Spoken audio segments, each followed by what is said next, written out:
Hey, Watch, you did a great job with the party this year. Thanks, man. I'm really happy it turned out well. I can imagine.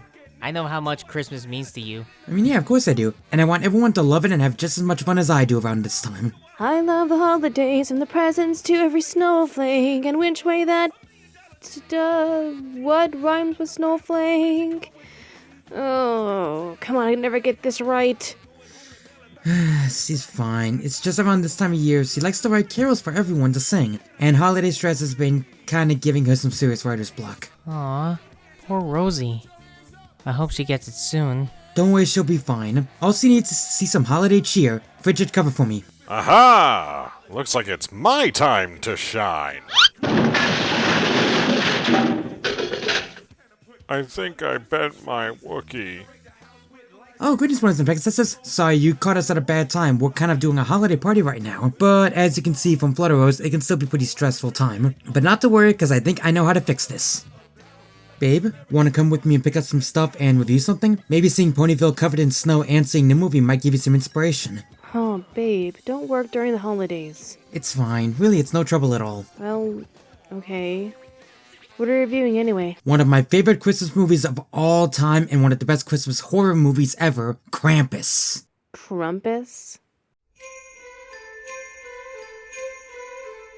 Krampus is the love child of Michael Dougherty, who you might remember as the director of Trick or Treat, yet another holiday love letter. But whereas Trick or Treat was a love letter to Halloween and its pagan roots and all of its dirty little secrets, Krampus on the other hand is about a very specific part of the holiday, that being the creature of Krampus from German mythology. And it decides to run with that idea and give us a much more darker interpretation of Christmas. And unlike other Christmas flicks which are more or less slasher flicks like Silent Night, Deadly Night, or even Black Christmas, this one goes full supernatural, almost like Gremlins. And I absolutely love it, and today I'm gonna tell you all why I love it so much. So I think it's time we invited hell into the rift. How did we get here? The magic of editing, babe. Okay. By taking a look at Krampus. So the movie opens up with actually what I consider one of the best and most perfect intros to a horror movie ever. Not even joking, this entire segment of the crowd absolutely going insane and practically massacring each other, combined with the slow motion to make it completely and utterly hilarious. And then the cherry on top to underscore it with looking a lot like Christmas, this is just pure gold. Not only is it just comedic gold, but it perfectly sets the tone for what you're about to see. You're going to see something dark, but also really funny.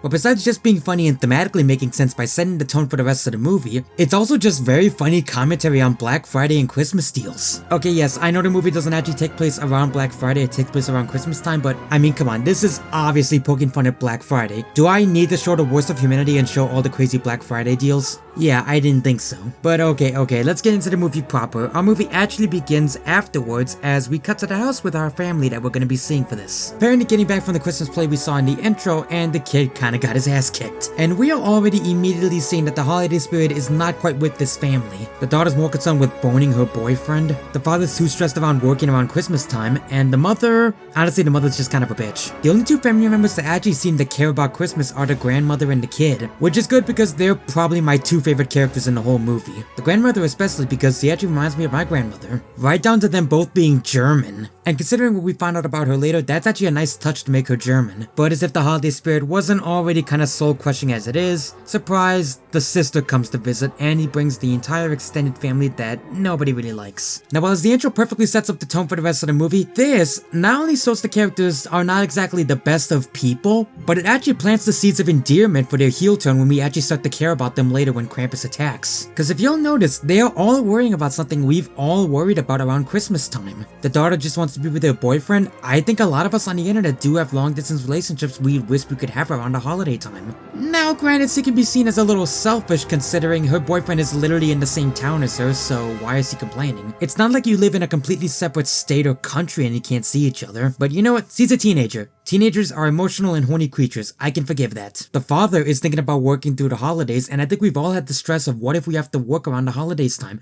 the one time we don't want to work. I mean, just look at me, I'm working around the holiday time by making a video for you guys. Granted, I'm making less than minimum wage on this video over Patreon, and donations have kind of slowed down because it's the Christmas time, so that's completely understandable. So maybe I'm not the best example of working through the holidays. Okay, I'm a bad example. My point is, it's relatable. And let's not forget the extended family coming. I think we all have extended family we would rather not be exposed to for a long period of time, but we put off with because it's the holiday season. DC to relatability puts some endearment into the characters despite the fact that they are not exactly good people. And yeah, I'm gonna make no qualms about that. These characters are seen as wholly unlikable besides the grandmother and the kid. They're all bland like the husband at absolute best, and at worst complete jerks and bullies like the daughters in the extended family. And I can understand why that'd be a major turnoff for a lot of people because they are kind of pretty unlikable. But what stops me from disliking is that it does set up the darker tone and they do at least try to keep it funny at points. But getting back to the story, over the dinner the daughters actually take the kid's letter to Santa and make fun of him for it. But instead of asking for something, he actually asks for a better life for everyone in the family, for the father and the mother to get back together and to stop fighting each other, for the daughter to just be happy and be friends with him again. Now here's what I find interesting. In any other normal Christmas special, this would be the climax, not the beginning. Like, there'd be horrible antics between all the families, they'd all be fighting, and then at the height of it, the kid would hand the letter to maybe the father or the mother, and they would read it out loud, and they would realize, oh god, we've missed the point of the holidays. And then there'd be something heartwarming after that. But instead, this movie brilliantly subverts a lot of things we expect about Christmas specials and by extension horror movies, by making it not only the beginning, but having it have no effect on literally anybody, and in fact, actually be the catalyst for the major horror events in the movie. Cause spoiler alert, the kid doesn't take it lightly and ends up fighting the daughters, explaining that he hates everyone down there. And instead of sending the letter to Santa Claus, he rips it up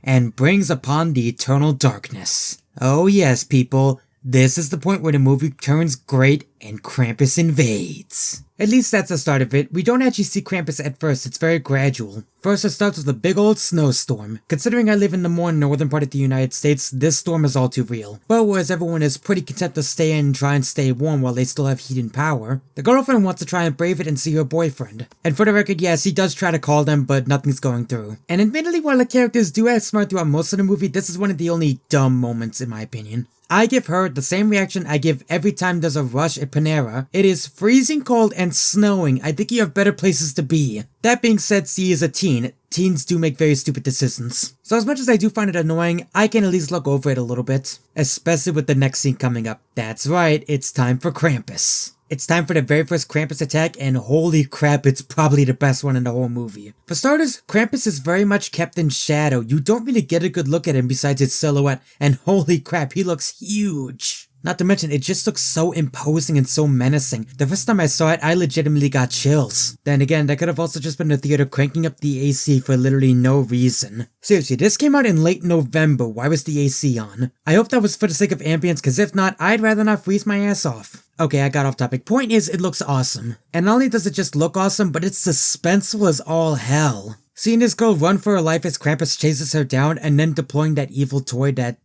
I think kills her, but I think she's also kidnapped, I'm not sure. And it doesn't rely on cheap jump scare tactics either, it completely relies on suspense. And also not to mention, this setting just feels cold, I mean, good lord. Even in my well-heated house, I was still getting chills because it just felt that real. Not just from looking at all the snow, but just the sense of dread that Krampus is out there, lurking, waiting, ready to turn your life into a living hell and— Babe, not gonna lie, this is not making me appreciate the holidays. In fact, if anything, it's kind of making me not appreciate it even more. I mean, the intro alone is just way too real. I'm sorry, Rosie. I thought for sure it would make you feel better. Well, it did accomplish something. I think that kid has the right idea. What? Yeah. He gives up the holidays because he's fed up with the whole holidays only break people apart because stress and drama. Maybe we should stop celebrating. Babe, I think you're missing the point of that.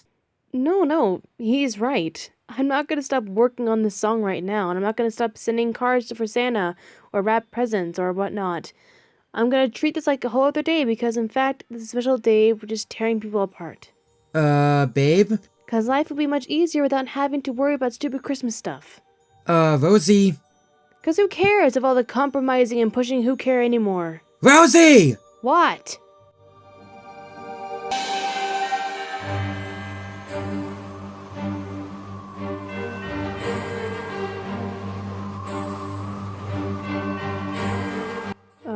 Did I do that? Yeah, think? Time to send you back to hell. Attention, everyone! Due to the violent nature of this scene, I am legally required to cut it down and censor it. So, for your viewing pleasure, please enjoy these soothing videos of cute llamas being cute.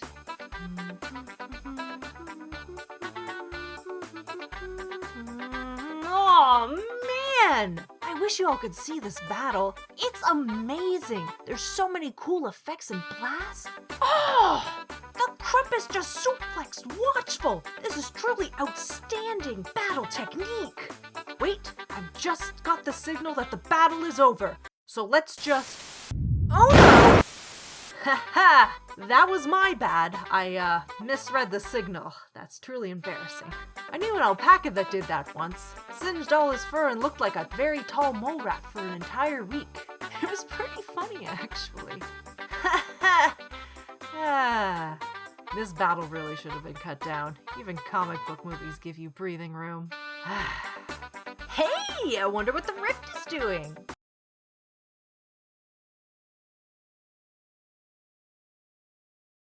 Hey Eddie, happy holidays! Well, right back to your Christmas time in Hollis, Queens.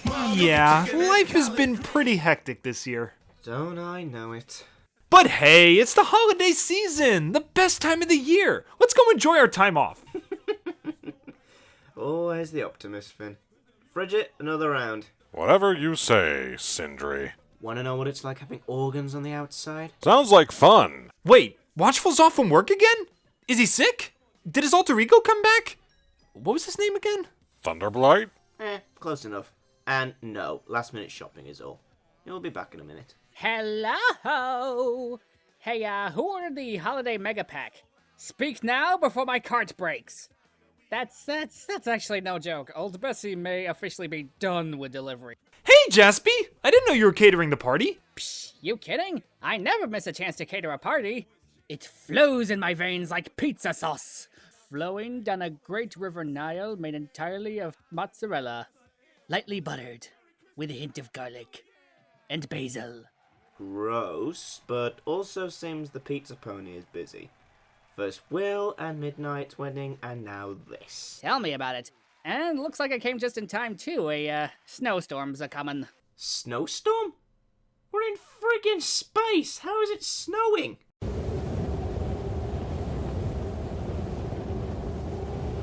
I'm getting cold just looking at it. Ugh. Well, good thing we're inside. Wait, we can't just hang around in here. Watchful and Rosie are still out there. He's part dragon. He's basically a walking heater. Walking heater, you say? How does he feel about confined spaces in pizzerias? Just in time, it's... No time! Danger! Very bad! Wait, what? He's a little overexcited. Excited about what? What's going on? Guys? Please tell me you did not just lead Krampus here. I didn't really have a choice. I thought we could lose him heading into this... alternate dimension... spacebar? It's a little unclear what his place is, actually. Who bloody cares? You led a demon into the rift. That's not Aeon. Not in the mood, Rose. Guys, maybe now is not the best time for this. My pizzas! Without pizzas, he will be coming here next. Don't you worry, guys. I can handle this in a jiffy. You can't be serious. Oh, I'm very serious. I'll buy you some time while you think of a plan.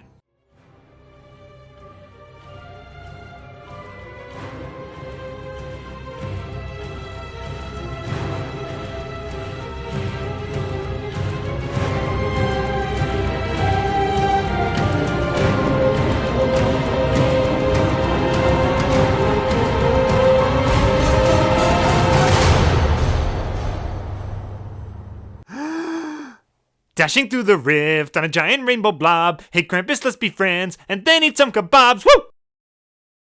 Is he fighting? Nope.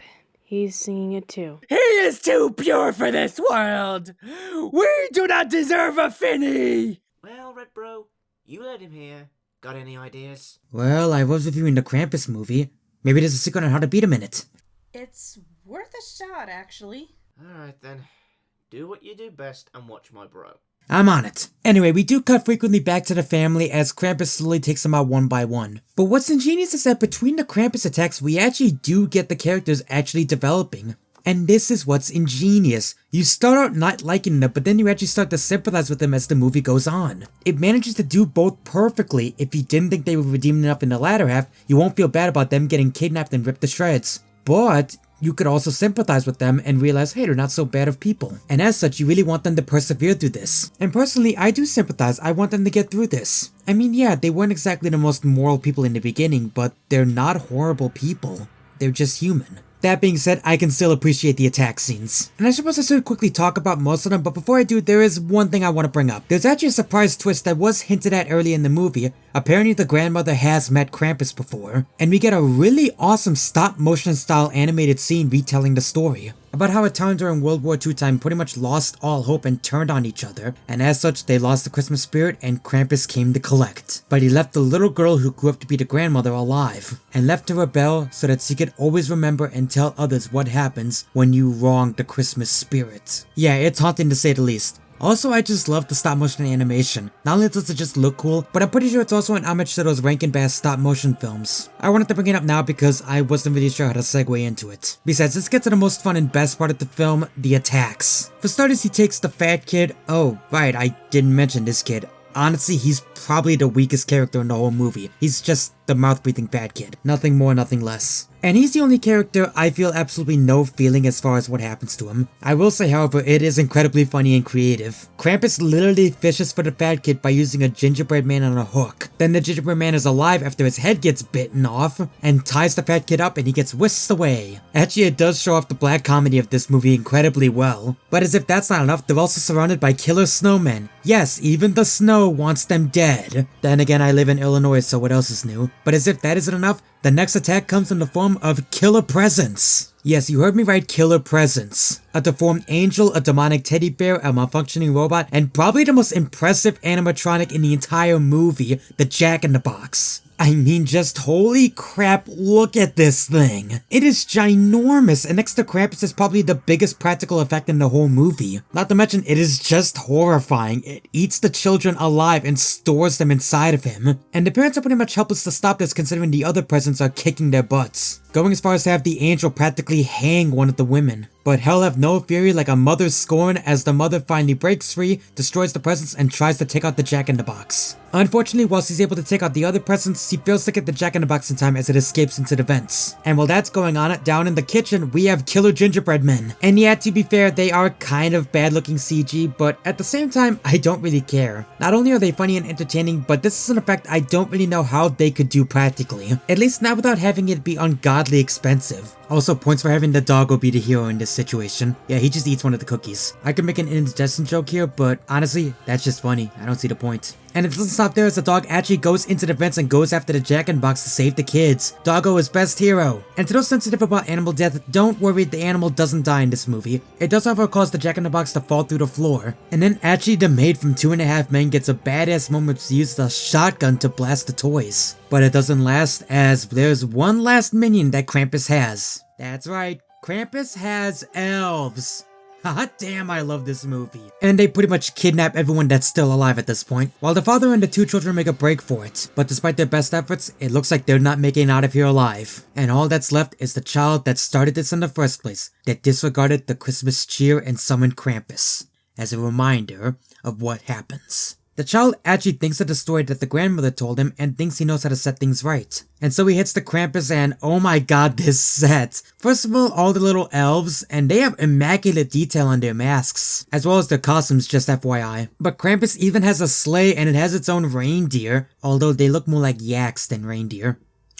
Great, now I'm imagining what would happen if the yaks from MLP were in this universe. And although literally Krampus opens a portal to hell, which he slowly drops the children one by one into it. However, the male child that started all of this says that he's gonna take his gift back. He doesn't want what Krampus is bringing and instead offers himself. Take him and spare everyone else. And in this one selfish act, he shows the true meaning of Christmas.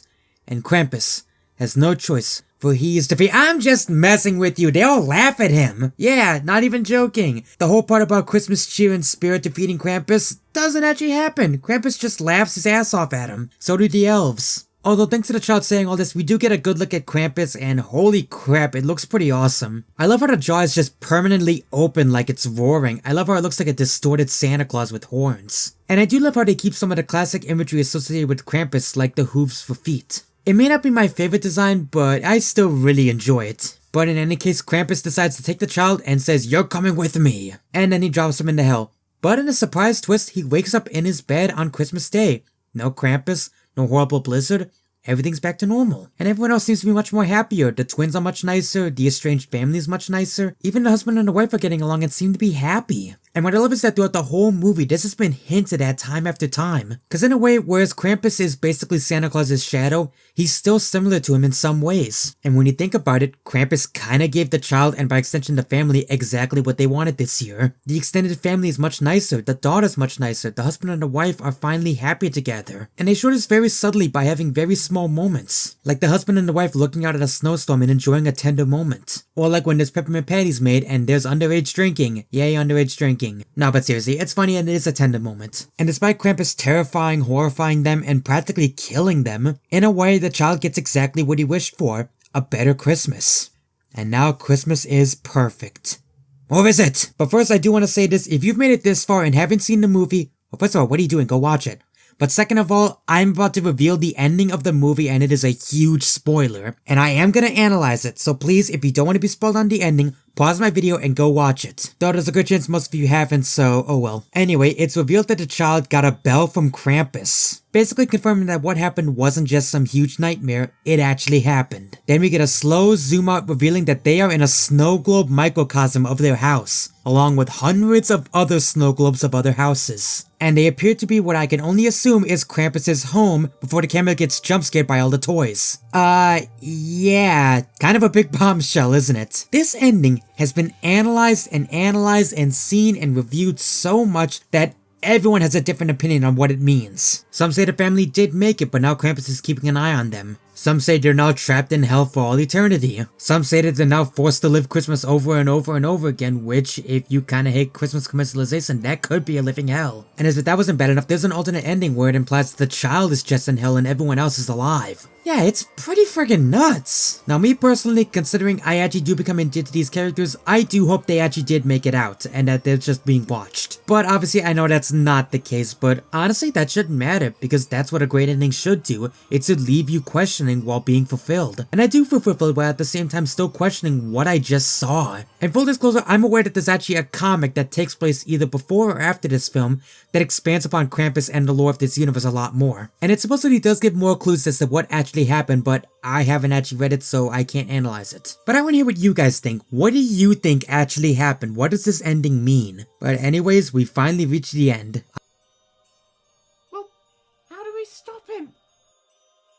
Honestly, I feel like I learned nothing about Krampus.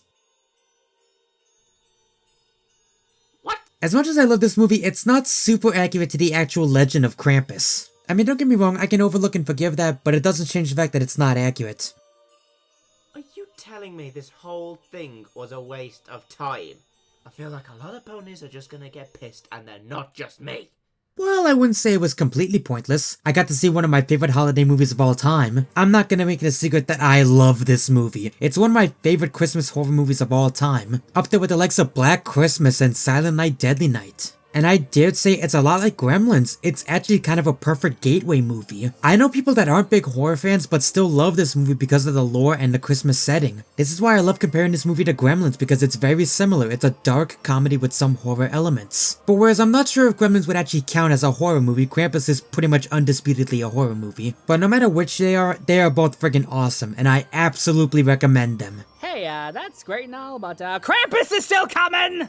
Well, that's every royalty-free Christmas carol I can think of. He'll be coming in any second now. Well, it was nice knowing you all. Except for you, Frigid, you were at one. Really, Ed? You're just giving up? I don't see you coming up with any better plans. Yes, Ed, I will proceed to sing in Gaelic for him and make the grass grow. That's really all I've got in my arsenal right now! Somebody better pay for those pizzas!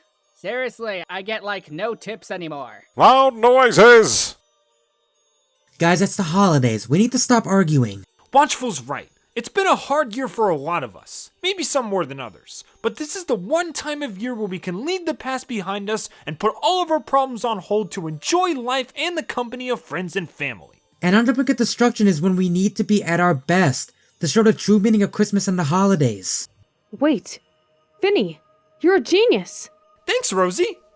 What do we do? That's how we defeat him. In the movie, it's denouncing the holiday and misery that summons him.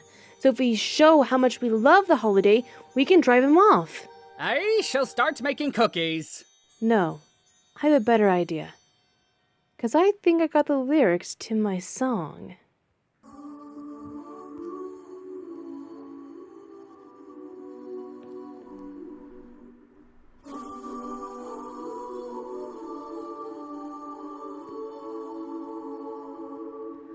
I used to think that Christmas was about the wish of things with gifts I never really needed anyway.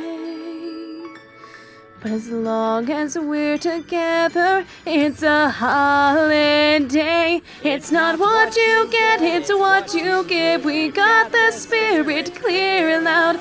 Ditch the list, hug with your friends, and Christmas is what it's all about. It's what you give, not what you get. We got the hard part figured out. This year will be the best one yet, 'cause that's what Christmas is all about.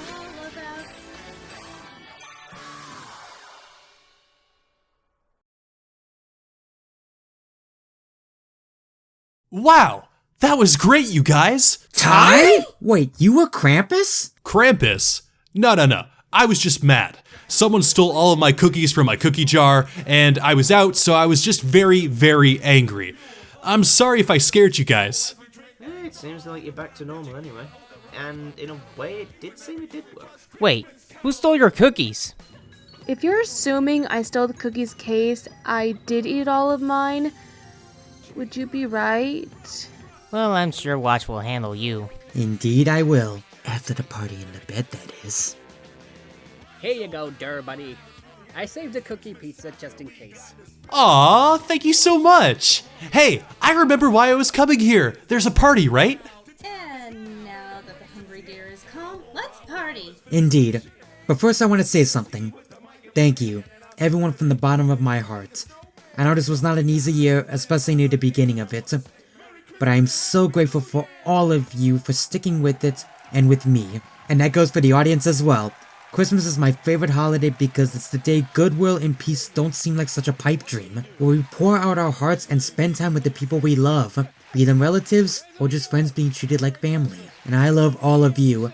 So from the bottom of my heart, I want to say Merry Christmas and Happy New Year! New Year! See you next year! Shouldn't we all be saying heartwarming? Seriously, we're ponies. It's kind of been established a thing. Still waiting for the day when Pony New Year gets the name. I don't know. You could probably cut this out, but I don't care, because it's something that needs to be brought up. For serious.